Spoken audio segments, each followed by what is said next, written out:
नमस्ते, अस्सलाम वालेकुम। तो आज मेरे साथ हैं मिस्टर ताहिर हुसैन, जो एक पेशे से टीचर हैं और एक समाज सुधारक भी हैं।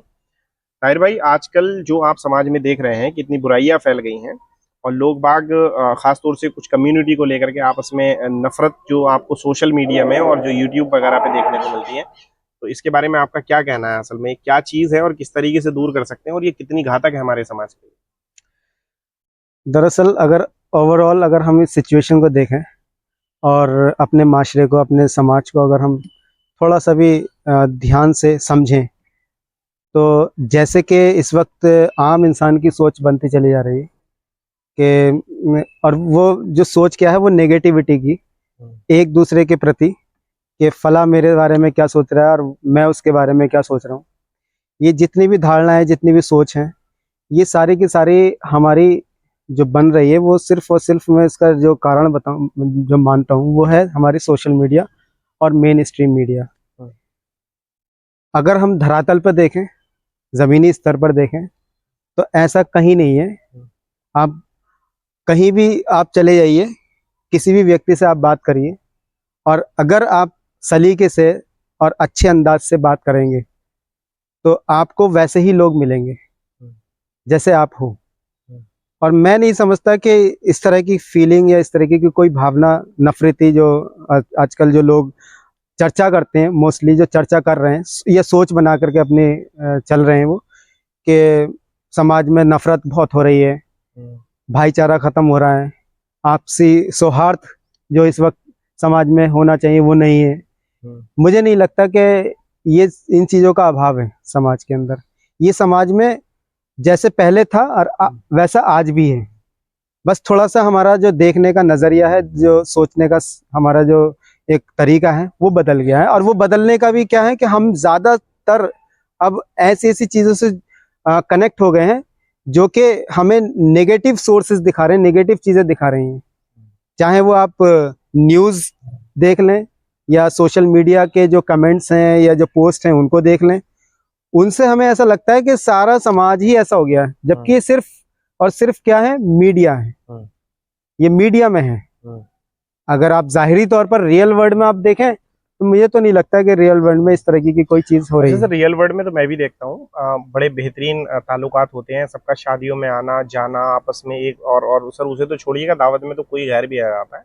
मुसीबत में एक दूसरे के काम आते हैं, एक दूसरे को खून देते हैं, एक दूसरे की परेशानी में काम आते हैं और एक दूसरे का दर्द बांटते हैं। लेकिन सर, जब मैं भी कहीं टीवी देखता हूँ ना, रात को मैं टीवी देखता हूँ, तो मुझे ऐसा लगता है सारा सब कुछ खत्म हो गया, अब कुछ बचा नहीं कहीं भाईचारा। सुबह को आंख खुलती है, लोगों के साथ में जाकर के बैठता हूँ, तो फिर मुझे ऐसा लगता है सारे का सारा तो नॉर्मल इसका जो है। सबसे ज्यादा जो अच्छा उपाय है अपनी इस सोच को बदलने का, वो मैं मानता हूँ कि आप टीवी देखना बंद कर दें। यूट्यूब चैनल पर जो इस तरीके की चीज़ें आती हैं, जो वीडियो आपको दिखाए जाते हैं, उनको देखना बंद कर दें। व्हाट्सएप पर जो भी इस तरीके के पोस्ट या कमेंट्स या फेसबुक पर आते हैं, वो सब चीज़ें आप बिल्कुल देखना उनको बंद कर दीजिए। जिस दिन हमने इन सब चीज़ों को देखना बंद कर दिया, उस दिन से ही समझ लीजिए कि सब सारी की सारी चीज़ें वहीं रुक जाएंगी। अच्छा सर, असल में होता क्या है, सभी धर्मों के बारे में कुछ फेसबुक पर पोस्ट आती हैं जिसे देख करके मैं भी बड़ा आहत होता हूँ। असल में मेरी भी कुछ आस्थाएं हैं, इसी तरीके से मेरे भाइयों की भी कुछ आस्थाएं होंगी, किसी को किसी में आस्था होती है, किसी में किसी आस्था होती है, और सर हमें उनकी आस्था का कद्र करनी चाहिए। हम दूसरे की कद्र करेंगे तो जाहिर सी बात है सर, वो हमारी कद्र करेगा। लेकिन सर, जब उन पोस्ट को मैं देखता हूँ तो उसमें सर मुझे भी बड़ा अजीब सा लगता है, मुझे भी गुस्सा आता है। तो एक आम आदमी को गुस्सा क्यों नहीं आएगा उस पोस्ट को देख करके? जैसे कि किसी सर एक महापुरुष के बारे में कुछ भी कह दिया, सर मैं नाम तो नहीं लेना चाहूंगा असल में, तो उनके बारे में इस तरीके की पोस्ट कर देना, फिर नीचे जो कमेंट वो खोल करके देखता है, इसने ये कहा, इसने कहा, इसने कहा, फिर वो भी कुछ उल्टा सीधा या गाली बकने की कोशिश करता है। तो सर ये जो माइंड गेम है असल में, ये जो लोगों के अंदर नफरत फैला रहा है, और वो जो जिस तरह की पोस्ट आप फेसबुक पर देखते हैं ना सर, जिस तरह का आप लाइक करना शुरू कर देते हैं, तो असल में सोशल मीडिया लोगों को शायद पता नहीं है, उसी तरीके की पोस्ट फिर आपको प्रेफर करना शुरू कर देता है एक्चुअल में जब है आप क्या, ओपन करेंगे। तो कैसे बचे, एक आम आदमी कैसे हाँ, समझे इन सारी इन चीजों को जो सब उसके चीज़ों दिमाग के से लिए खेला जा रहा मैं जो बताना चाह रहा हूँ वो यही कि एक्चुअल में होता क्या है कि ये एक एल्गोरिदम होता है। है? एल्गोरिदम कहते हैं कि जैसी चीज़ें आप देख रहे हैं या लाइक कर रहे हैं, फिर वैसी ही चीज़ें आपके पोस्ट पर, आपके जो स्क्रीन पर खुद व खुद ये हाँ, एआई के थ्रू, हाँ एआई के थ्रू ये सारी चीजें फिर आनी शुरू हो जाती हैं। आर्टिफिशियल इंटेलिजेंस मतलब सर वो अपने आप ही ऑटोमेटिक ही काम जी करता जी, है। ये एल्गोरिदम होता है एक्चुअल में। एल्गोरिदम, जैसे आप वीडियो पसंद करते हैं, हम्म, मान लीजिए आपने कोई चीज पढ़ रहे हैं नेट पर, गूगल पर कोई चीज देख रहे हैं या पढ़ रहे हैं, जो भी कुछ है, वो तो समझ लेता है आपको। वो, हाँ, वो सिस्टम ऐसा है कि वो आपकी सोच को, आपके लाइक डिसलाइक को समझ लिया उसने, बिल्कुल बिल्कुल और उसी की तरीके से फिर वो आपको ऐड देना शुरू कर देता है। बिल्कुल। ऐसे ही सजेशंस, वीडियो सजेशंस अच्छा आने सर, शुरू हो मैंने भी जाते हैं। देखा कि मुझे एनिमल्स की कुछ वीडियोस पसंद थी, जैसे कि लाइक लाइन जो है ना, शेर शिकार कर रहा है, मुझे उस तरह की वीडियोस, तो एनिमल से रिलेटेड सारी वीडियोस आनी मेरे पास में शुरू हो गई। तो कभी कोई शिकार कर रहा है, कभी कोई शिकार कर रहा है, तो जंगल से रिलेटेड जितने डिस्कवरीज की होती है ना, ये वीडियोस मेरे आने, तो इसी तरह की वीडियोस भी उनके पास में भी आ रही होंगी, बिल्कुल, बहुत सारी, वीडियोस और क्योंकि पोस्ट भी आ रही होंगी। अब हमें क्या करना है इस सब चीज से बचने के लिए, हमें ये करना है कि हमें अपने माइंड सेट ऐसा कर लेना है कि हमें सिर्फ पॉजिटिव चीजों को देखना है, ये पॉजिटिव अपने सोच को बनाना है। जब आप पॉजिटिविटी के साथ में अपनी कोई भी चीज, चाहे वो फेसबुक हो या यूट्यूब हो या व्हाट्सएप हो, जो भी है, आप जिस भी प्लेटफॉर्म पर हैं, जी। उस प्लेटफॉर्म पर जो चीजें आप देख रहे हैं वो पॉजिटिव देखें, और जब आप पॉजिटिव देखते हैं तो फिर पॉजिटिव चीजें ही आती हैं निकल करके, और फिर हमें, हमारा जो माइंड सेट है वो इस तरीके का हो जाता है कि अगर हम प्रेफर कर रहे हैं नेगेटिव चीज को, तो फिर हम यही सोचते हैं, माइंड हमारा यही एक कंडीशन बना लेता है कि शायद अब सारी चीजें इसी पर बेस्ड हैं और यही चीजें बन रही हैं सब जगह, हर कोई इसी को लाइक कर रहा है और ज्यादातर यही चीजें चलती आ रही अच्छा हैं। सर, आम आदमी वो पोस्ट हो रही है वहां तक तो ठीक है, अब वो आपत्तिजनक है वो भी ठीक है, वो किसी भी धर्म के बारे में कहे सर, गलत तो गलत ही है असल में, तो वो किसी भी धर्म के बारे में करे वो गलत चीजें हैं, लेकिन सर दिक्कत यहाँ पर है कि उसे बच्चे, नौजवान, बूढ़े बुजुर्ग, उन सारी चीजों को देख करके असल में वही उनका माइंड सेट हो जाता है, नहीं, और दिक्कत, उसी माइंड सेट को लेकर के सर वो समाज में दिक्कत निकलते हैं। वहां पर आती है कि अगर किसी ने भी कोई हेट स्पीच दी है, मान बिल्कुल। लीजिए XYZ कोई भी हो हाँ, सकता है, कोई भी हो सकता किसी के बारे में कुछ अपशब्द कह दिए, है, आप शब्द। अब आपको, आपका क्या रोल बनता है इस चीज में, उस पोस्ट को या उस वीडियो को सुनने के बाद में रोल क्या बनता है? आपका रोल ये बनता है कि उस वीडियो को आपने, चलिए देख लिया, तो देखने के बाद में आप ये कोशिश करिए कि वो किसी को, दूसरे को शेयर ना करें, बिल्कुल, और ना ही उस पर लाइक या कोई कमेंट करें आप। वो यही तो चाहता है। हाँ, क्योंकि वो यही चाहता है। बिल्कुल यही चाहता है। आप अगर उसके ऊपर कमेंट कर रहे हैं, चाहे नेगेटिव ही क्यों ना हो, वही लेकिन चाहता आपने किया तो, बिल्कुल अब वो काउंट ये नहीं होता कि नेगेटिव कमेंट ज्यादा आए या पॉजिटिव, काउंट ये होता है कि कमेंट कितने आए, बिल्कुल बिल्कुल, लाइक कितने किया। हाँ, और उसने इसी इरादे से किया। दूसरी चीज और ये है, बहुत कम लोगों को पता होगा कि YouTube वीडियोस पर अब डिसलाइक का बटन ही नहीं है, ऑप्शन ही नहीं है, सिर्फ लाइक का ऑप्शन है। अच्छा, पहले था, पहले था, अब नहीं है, तो आप उसको डिसलाइक भी नहीं कर सकते। अच्छा, आपने पूरी वीडियो देख ली, तो उसके जो मिनट्स हैं वो काउंट पूरे हो गए, उसे पैसा मिल रहा उसे पैसा मिल रहा है।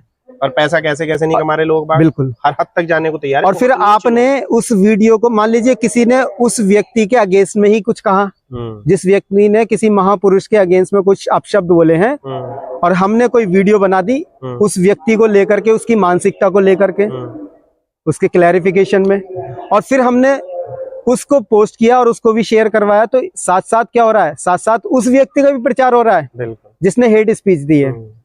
तो ये चीज जो है, हाँ, लोग जाकर के ये इस चीज से क्या होता है कि इस चीज से और बढ़ावा मिल रहा है, और हम जो कॉमन लोग हैं वो इस चीज को समझ नहीं पाते। बिल्कुल बिल्कुल। इसका सबसे अच्छा सोल्यूशन यही है कि या तो आप ऐसी चीजों को देखें ही ना, और देखें तो फिर वहीं छोड़ दें, ना किसी से उसके बारे में जिक्र करें और ना ही उसको किसी को शेयर करें, क्योंकि जितना आप शेयर करेंगे उतना ही उसका मकसद पूरा हो रहा है, उसको फायदा पहुंच रहा है। अच्छा सर, सोशल मीडिया होगी चलिएगा, उसे हमें नहीं यूज करना है, जैसे फेसबुक होगा, यूट्यूब हो गया सर, न्यूज चैनल्स को भी आप ये कह रहे हैं कि न्यूज चैनल्स पे भी मतलब एक एजेंडा चलाया जाता है। बिल्कुल, असल में सर वो भी पैसा कमाने के लिए बैठे हैं, जितना लोग उनका न्यूज चैनल से देखेंगे। पैसा क्या कमा रहे हैं, जितना डिबेट में होता ये है कि पब्लिक ये पसंद करती है कि कौन हार रहा है कौन जीतता है, क्योंकि ये हमारी इंस्टिंक्ट में रखा ही, हमारी फितरत में है। हमें अच्छा लगता है कि कोई अगर हार रहा है और कोई जीत रहा है, तो जो फेवर में होंगे उनको अच्छा लगेगा, अगर कोई जीतेगा, जो अगेंस्ट होंगे उनको बुरा लगेगा। जैसे कोई डिबेट हो रही है, मान लीजिए मिसाल के तौर पर कोई भी एक धर्म का व्यक्ति आकर के बैठा, दूसरे ने कहा,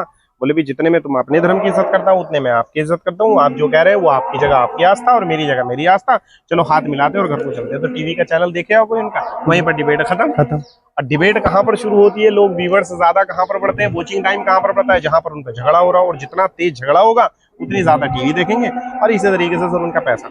अच्छा, टीवी भी नहीं देख ली, सोशल मीडिया भी नहीं चलानी, यूट्यूब नहीं देखना, तो सर जाए कहाँ? जाए न्यूज़ का कहाँ? माध्यम भी देखिए, है ना। सबसे अच्छा जो मैं राय देना चाहूंगा व्यूवर्स को भी, वो ये कि अपना ज्यादातर समय वो बुक्स को पढ़ने में लगाएं। क्योंकि हमारे यहाँ समाज में हो क्या रहा है, हो ये रहा है कि हम स्क्रीन टाइम हमारा बढ़ गया और जो रीडिंग टाइम है वो कम हो गया। कम क्या, बिल्कुल खत्म ही हो गया। हमारे यहाँ बुक्स नहीं मिलेंगी आज देखने के लिए, मोबाइल जरूर मिल जाएंगे और स्क्रीन जरूर मिल जाएंगी। आज इन चीजों पर सबसे ज्यादा जोर हो गया है। जबकि बुक्स अगर पढ़ेगा ना, कोई भी व्यक्ति अगर बुक्स पढ़ता है तो ऐसा समझ लीजिए कि अगर उसने एक बुक अपनी कंप्लीट की है तो उसके लिए ज्ञान की एक खिड़की खुल गई। ऐसे ही वो एक एक करके बुक पढ़ता चला जाए तो उसकी खिड़की नहीं, पूरा दुनिया खुल जाएगी। इस तरफ को लोगों का ध्यान कम है। बिल्कुल।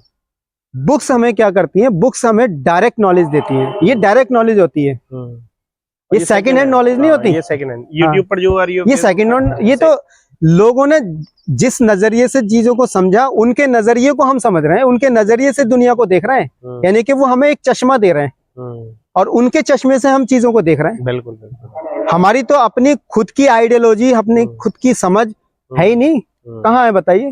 बिल्कुल। हम अपने नजरिए को हम जानते ही नहीं कि हमारा क्या नजरिया है। हम चीजों को सिर्फ जैसा लोग दिखाना चाह रहे हैं वैसा देख रहे हैं। अब ये आप ये समझे, जैसे आज दशहरा है तो रावण का वध किया जाएगा सर। रावण का वध तो वैसे पहले ही हो गया, लेकिन आज बुराई पर अच्छाई की जीत के उपलक्ष्य में दशहरा मनाया जाता है, रावण का पुतला फूका जाता है।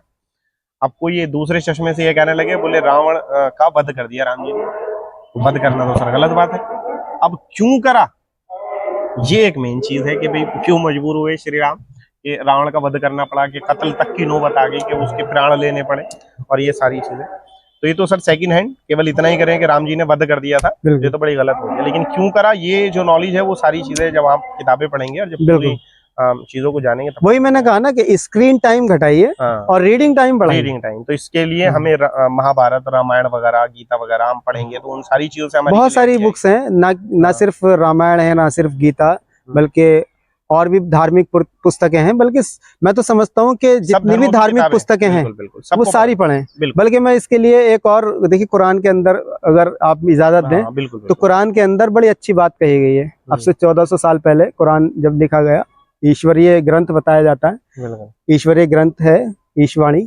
उसमें ईश्वर हमसे कह रहा है, अल्लाह ईश्वर जिस नाम से भी हम पुकारे हैं उसको, वो हमसे ये कह रहा है कि ए किताब वालों, कुल या अय्युहल किताब, कहो किताब वालों से। किताब वाले कौन? जितने भी ये लोग दावा करते हैं कि हमारी किताबें, धार्मिक ग्रंथ जितने भी हैं वो हमारे ईश्वरीय ग्रंथ हैं, चाहे वो वेद हो, कुरान हो, बाइबल हो या कोई और किताब।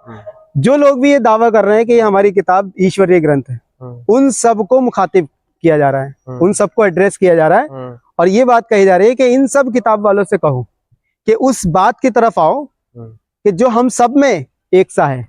हम सब में क्या एक सा है? इन किताबों में जो एक सा है, यानी कि जो सेम मैसेज है, जो सिमिलैरिटी है इन सब किताबों में, उस पर आ जाओ। और उस पर जब आ जाएंगे तो खुद ब खुद भाईचारा, खुद ब खुद निगेटिविटी सब खत्म हो जाएगी, आपसी सौहार्द पैदा हो जाएगा।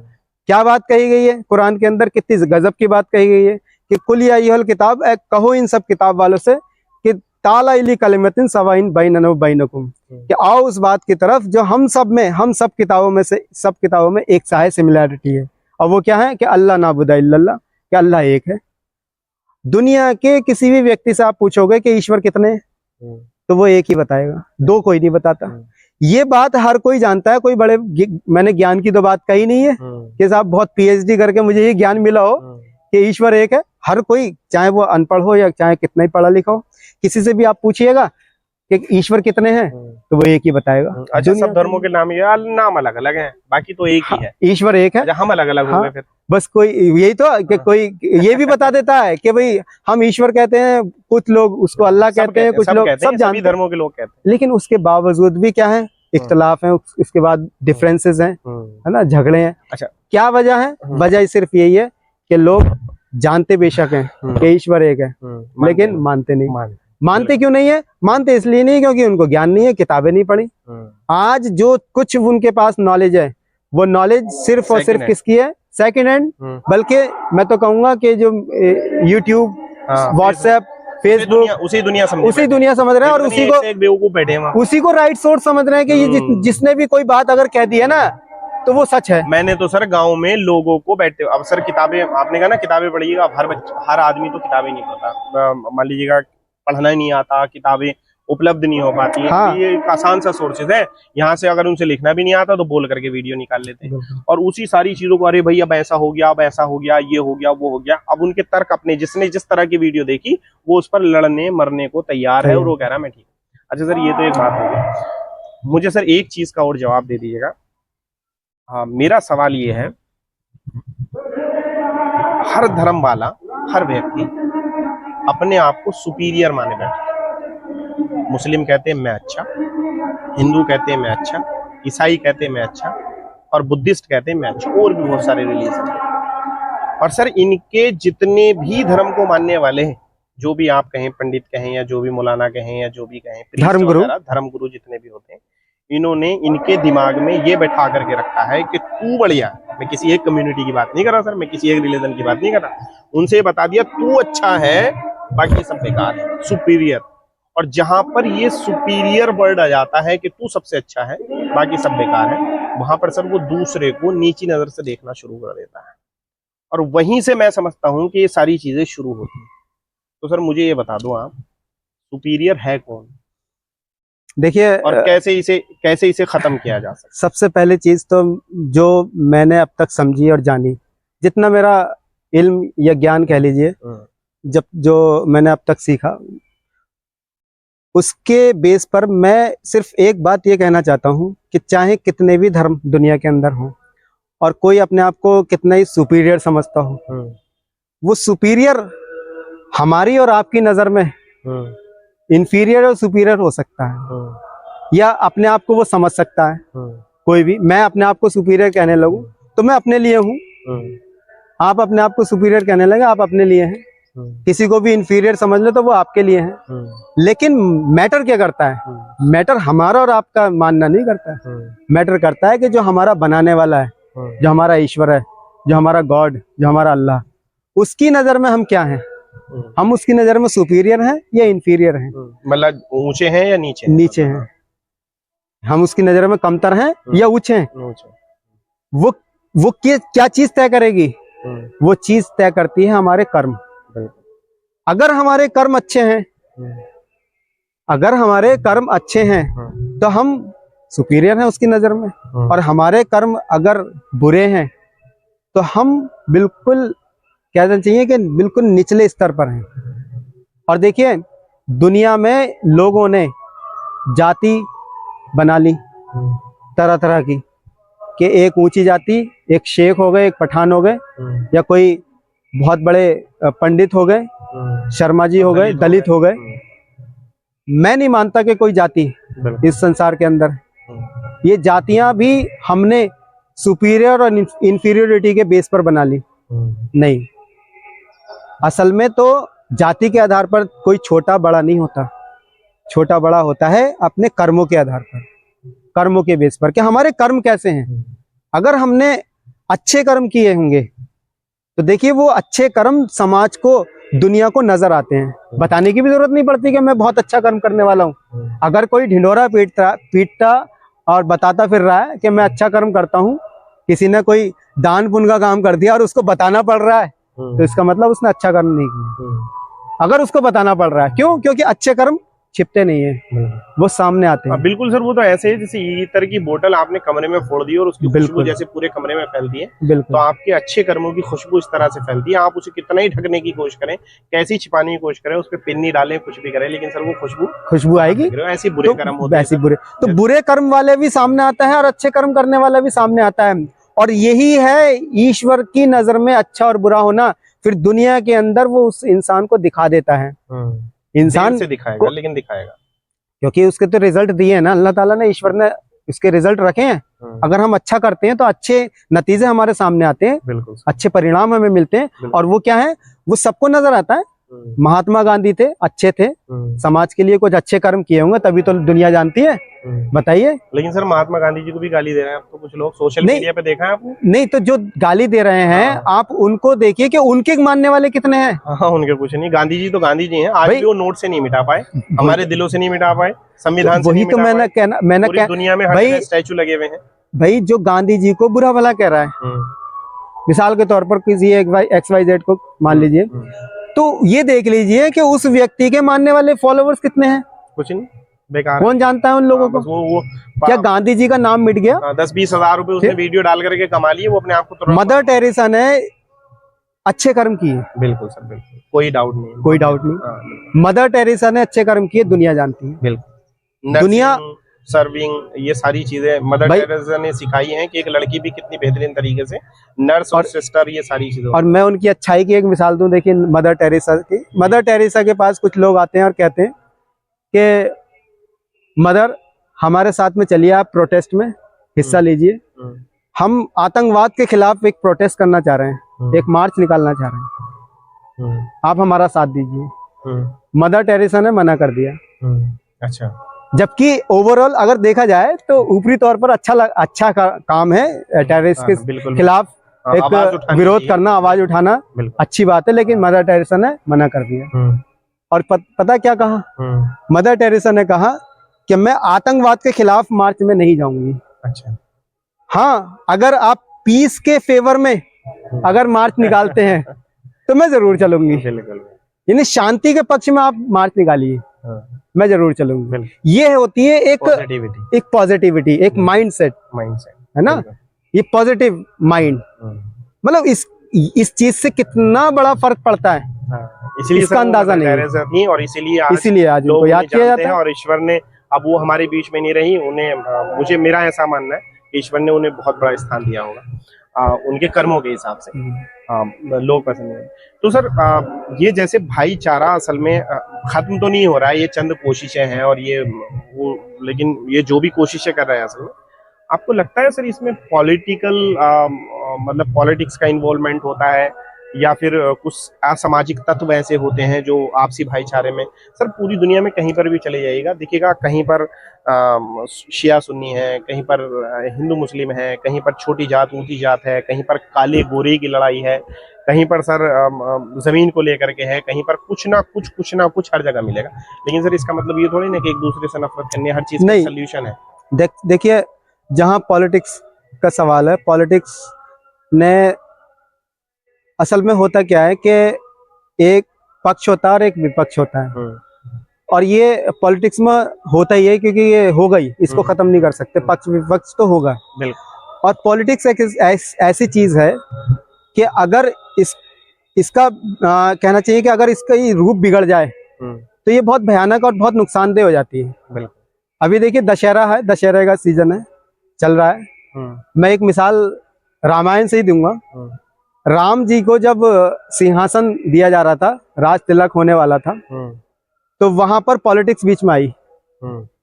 पॉलिटिक्स क्या बीच में आई कि रामचंद्र जी से पूरा राजपाट छीन लिया गया, और बल्कि 14 साल का वनवास उनको झेलना पड़ा।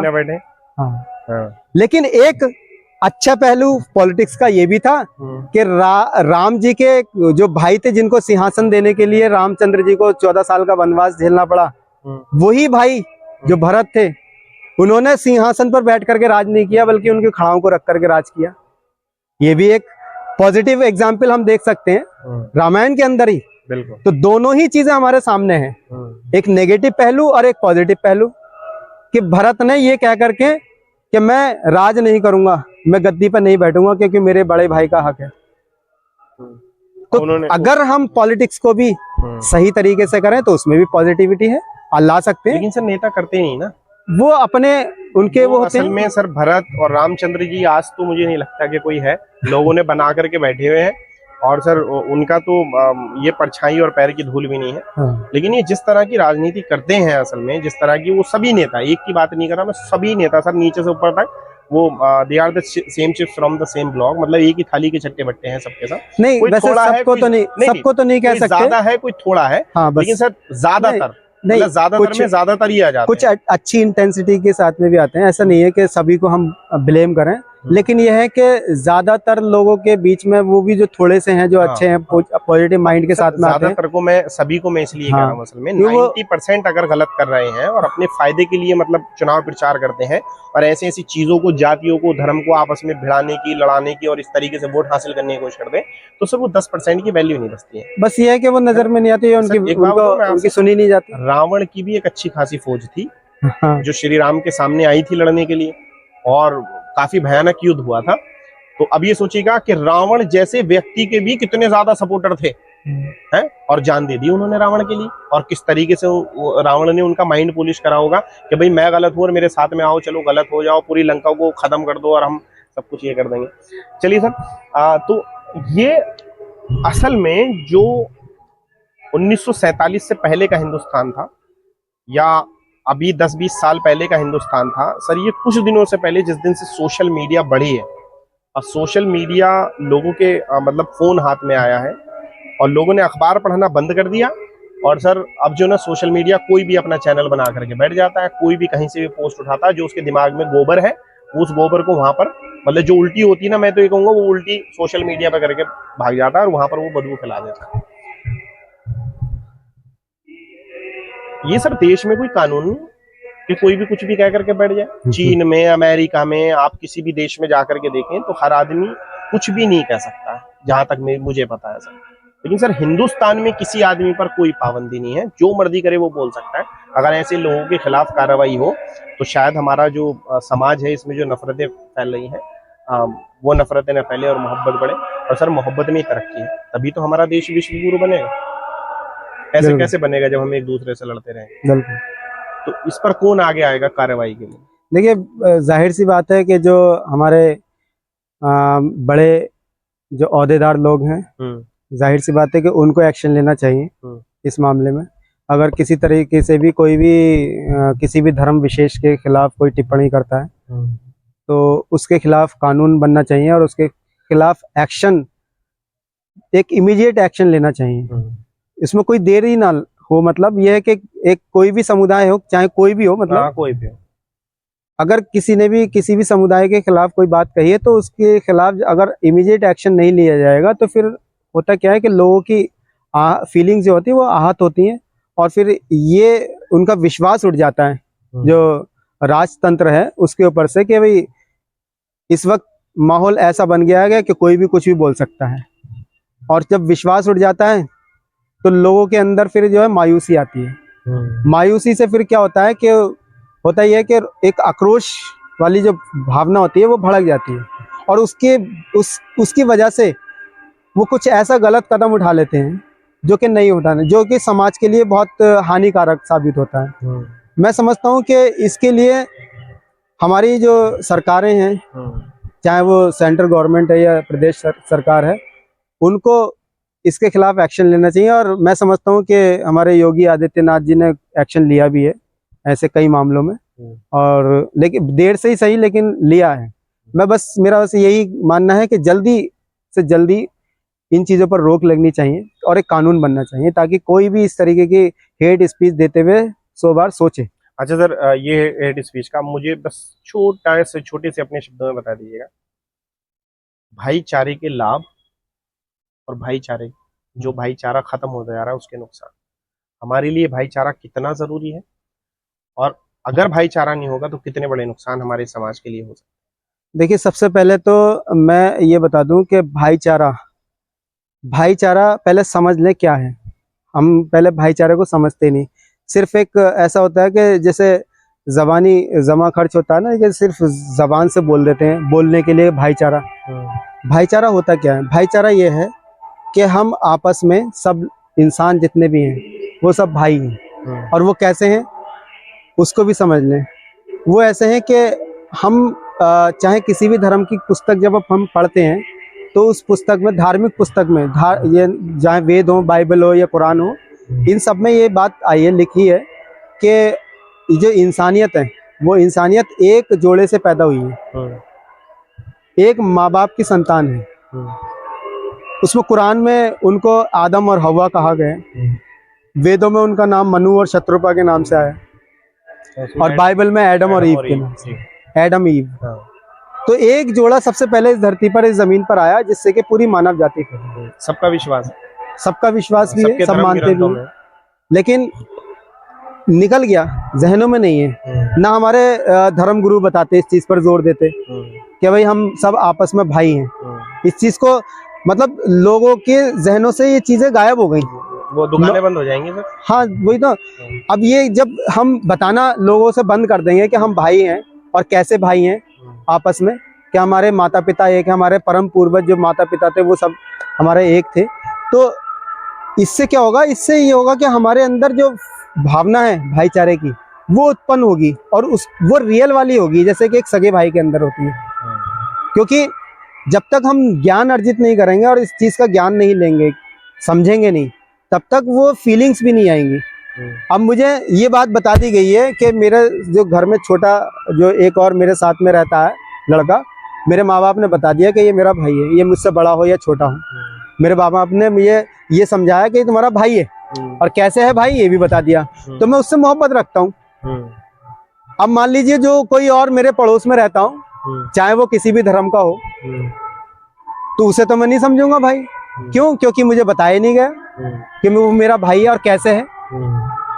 मुझे तो बस ये बता दिया गया कि भाईचारा होना चाहिए। भाईचारा किस बेस पर हो भाई? तो जब हम पूरा एक ज्ञान इस चीज के बारे में लेंगे, समझेंगे चीजों को और पढ़ेंगे, तो एक भाईचारे की खुद व खुद फीलिंग्स, ये भावना हमारे अंदर खुद पैदा हो जाएगी, जैसे एक सगे भाई के लिए हो जाती है। हम उसको भी ऐसा ही सगा भाई समझेंगे अपना, जैसे कि अपने किसी रियल ब्रदर को हम समझते हैं। और देखिए उससे फायदा क्या होगा? उससे फायदा समाज को होता है, हमारे खुद को डायरेक्ट फायदा पहुंचता है। डायरेक्ट, मैं इनडायरेक्ट भी बात नहीं कर रहा हूँ, डायरेक्ट फायदा पहुंचता है हमारे। देखिए एक ये आपने स्कूल बनाया, ये स्कूल बनाने के लिए एक ईंट के ऊपर दूसरी ईंट लगाई, तभी तो ये पूरी बिल्डिंग बनी। बिल्कुल संभव ही नहीं थी, है ना, संभव नहीं थी। और ये एक ईंट के ऊपर दूसरी ईंट लगाने से ये बिल्डिंग मजबूत हो गई। अब कितने भी आंधी या भूकंप या कुछ भी आए तो ये गिरेगी नहीं, ये गिरेगी। ये भरोसा है कि भाई मेरी बिल्डिंग मजबूत है, क्योंकि एक ईंट दूसरी ईंट की सपोर्ट कर रही है। ऐसे ही समाज के अंदर जितने भी इंसान हैं, वो सारे के सारे जितने भी लोग हैं, वो सब समाज की ईंटें हैं, एक दूसरे की सपोर्ट करते हैं। जब तक हम एक रहेंगे, एक दूसरे की सपोर्ट करेंगे, तो समाज मजबूत रहेगा, नहीं तो समाज टूट जाएगा, बिखर जाएगा। और वो कैसे होगा? वो सिर्फ हो सकता है प्रेम और भाईचारे के साथ। जब तक प्रेम नहीं होगा तब तक मजबूती नहीं आएगी, विकास नहीं होगा, समाज आगे नहीं बढ़ेगा, तरक्की नहीं होगी। और समाज तरक्की नहीं करेगा तो हम भी तरक्की नहीं करेंगे। ये डायरेक्ट कनेक्शन है हमारा। लोग ये समझते समाज कोई और है, हाँ मैं कोई और हूँ, मैं कोई और हूँ, समाज में मुझे कोई मतलब ही नहीं समाज से। मैं अपना घर पे बैठा हूँ, मुझे तो खाना खाना है, अपना काम करना है, मजदूरी करनी है, जहाँ ऑफिस में जाना है, और मुझे घर पर आ जाना है। ये लोगों ने सोच बना रखी है। और देखिए मैं खास करके मैं तो मुसलमानों से अक्सर बताता हूँ, कहता हूँ इस बात को, क्योंकि मुसलमानों को पता ही नहीं इस चीज के बारे में कि हमें भेजा किस लिए गया है। हमें अपने लिए, खुद के लिए नहीं भेजा, नहीं बिल्कुल नहीं, कि हम खुद अपना खाए कमाएं और बच्चे पैदा करें और इबादतें करें और खूब अल्लाह की नमाजें पढ़ें और खूब ज़कात और जो भी कुछ करें, ये सब करके और चले जाएं। नहीं, हमें भेजा है समाज के लिए। बिल्कुल, हमें बताया है कि तुम एक बेहतरीन समुदाय हो, जो निकाले गए हो लोगों के लिए। लोगों के लिए किसके लिए? कोई इसमें धर्म या जाति कोई विशेष नहीं बताई गई, सबके लिए, सबके लिए, लोगों के लिए निकाला गया, लोगों की अच्छाई के लिए। और देखिए कितने लोग निकल रहे हैं, कितने लोग ऐसे हैं कि जो लोग समाज के लिए कुछ अच्छा सोच रहे हैं। मैं तो नहीं, मुझे तो नहीं दिखता, मुझे तो नजर नहीं आता। इससे क्या हो रहा है? इससे डायरेक्ट नुकसान खुद इस वक्त मुसलमानों को पहुंच रहा है। बल्कि एक इंडिविजुअल, मुझे अगर मैं कुछ समाज के लिए अच्छा नहीं कर रहा हूँ तो उसका नुकसान डायरेक्ट मुझे हो रहा है, कहीं ना कहीं उसका नुकसान मुझे पहुंच रहा है। नहीं बिल्कुल सर, वो तो पहुंच रहा है। तो वो है क्या? प्रेम को बांटना है, नफरत को खत्म करना है। प्रेम क्या करता है? प्रेम जोड़ता है, मजबूती लाता है, विकास लाता है, समृद्धि आती है। और नफरत तोड़ती है, विनाश लाती है, बर्बादी लाती है। नफरत से आप किसी को अपने साथ ला ही नहीं सकते, नफरत से आप उससे किसी बात मनवा सकते। आप छोटे से छोटे गरीब से गरीब आदमी को आप टॉर्चर करके देख लें, वो आपकी बात नहीं मानेगा, लेकिन अगर प्यार से कहेंगे भैया मेरा ये काम कर दिया, तो जरूर आपका काम करेगा। तो मोहब्बत में तो खैर जादू है, और मोहब्बत आपके लिए और पूरे समाज के लिए फायदेमंद होती है। अच्छा सर, अगर आप तो मोहब्बत फैलाने में तुले में, दूसरा समझने को तैयार नहीं। देखिए, मोहब्बत की बात मैं नहीं समझता कि समझने को तैयार नहीं होगा कोई। मैं समझता हूँ कि आप अगर जानवर से भी मोहब्बत से पेश आएंगे तो वो भी समझता है।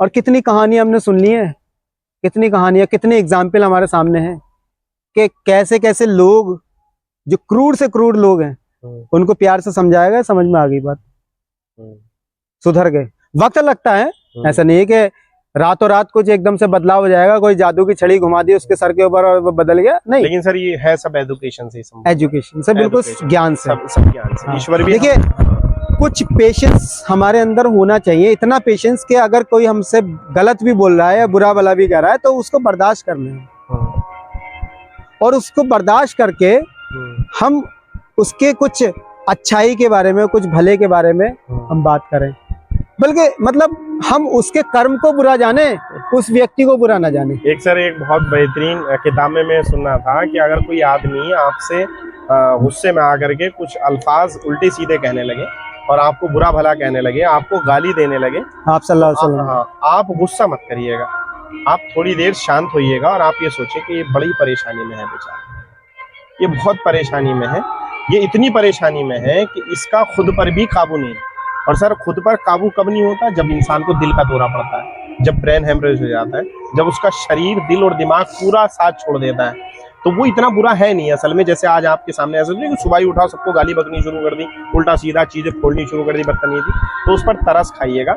असल में उससे पूछो रिलैक्स होकर के शांति के साथ में, भाई ये बताओ तुम्हें परेशानी है क्या, बस, है ना भाई, तुम्हें परेशानी, तुमने मुझे इतना बुरा भला कहा, और वो वहीं पर शॉर्ट आउट होगा। अगर आप चाहें तो उस गलती के ऊपर पूरी जिंदगी आप उससे दुश्मनी कर सकते हैं। अरे मैं तो ये तक कहता हूँ कि अगर कोई गुस्से में या कुछ बुरा भला या कुछ बहुत आगोबूला हो रहा है, कुछ मत करिए, आप कुछ मत बोलिए, आप उसको एक जगह से दूसरी जगह बैठा दीजिए और ठंडा पानी पिला दीजिए, खत्म।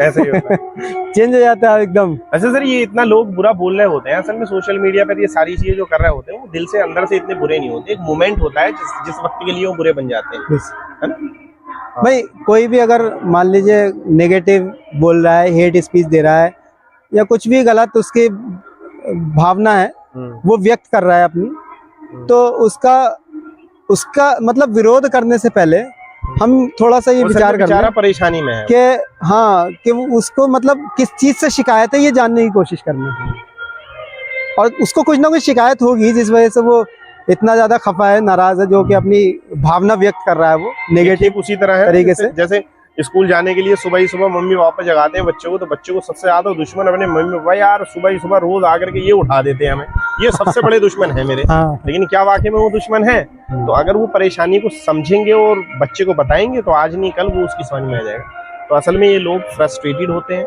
ये लोग बहुत परेशानी में मुब्तला होते हैं, और कहीं ना कहीं इनकी जिंदगी में, निजी जिंदगी में बहुत ज्यादा परेशानियां और अड़चने होती हैं। सब्र के साथ में अगर इन्हें सुना जाए और ये किसी अच्छे व्यक्ति से मिले तो ईश्वर इनका भी मार्गदर्शन कर सकता है। चलिए सर, बहुत बहुत शुक्रिया इतनी कीमती बात बताने के लिए, और हमारी बात से और हमारी इस गुफ्तगू से अगर किसी भी व्यक्ति को कुछ लाभ पहुंचता है और अगर भाईचारे का मैसेज जाता है तो प्लीज़ चैनल को सब्सक्राइब मत करो, लाइक मत करो, कुछ नहीं, बस इतना है कि जितनी ताहिर भाई ने हमारी इतनी बेहतरीन बातें बताई हैं इस पर अमल करिएगा, और सबसे बेहतरीन चीज़ सब्र करिएगा। क्यों ताहिर भाई? सब्र करिएगा बस। और सब्र सबसे बेहतरीन रेमेडी है, समझ लीजिएगा पैनेसिया है, एक सभी दवाइयों की एक ऐसी दवा है जो आपके मानसिक और शारीरिक और आपके समाज के लिए, सबके लिए फायदेमंद होती है। बहुत बहुत शुक्रिया हमारी बात सुनने के लिए। नमस्कार, खुदा हाफिज़।